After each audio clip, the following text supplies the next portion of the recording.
Yeah, no. Who, me? What's wrong with starting with driver? Welcome back to Just Another Golf Lesson. Today we're going to be talking about how to divvy up a range bucket so that we can actually get some good practice in. This will be like a rough guideline for a bucket around 100 balls. Your first 20 golf balls are going to be strictly warm-up. Getting loose, we're not paying attention to really anything. We don't care where the ball goes, necessarily how well we hit it. We're just getting loose. And we're doing this with some form of short club. I prefer to do it with a pitching wedge. I always start with a few one-handed swings. Whichever hand is your dominant hand, go ahead and chip them out there. After like 5 or 10 of those, some days it changes, I'm going to put both hands back on the club, hit a few half shots. First 20 are done, I'm pretty loose now. Now I'm going to bring out an alignment stick and actually point it at a target.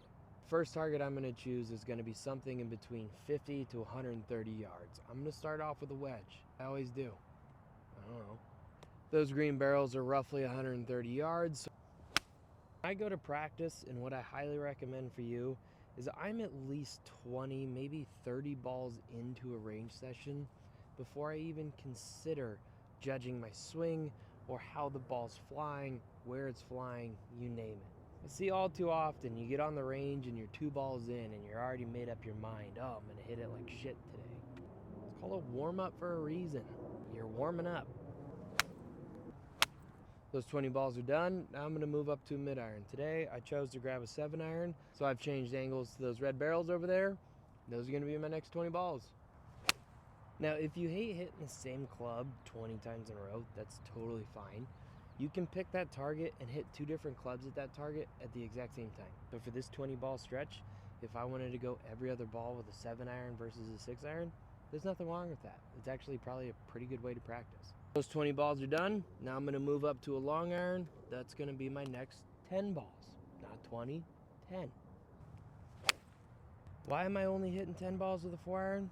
Because honestly, it's not as important as getting my wedges good or getting a 7-iron good. A 4-iron doesn't really do all that much, no matter how good you are. Sorry to burst your bubble.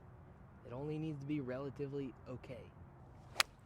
Those 10 are done. Going to the next 10. I'm gonna hit 3-wood today.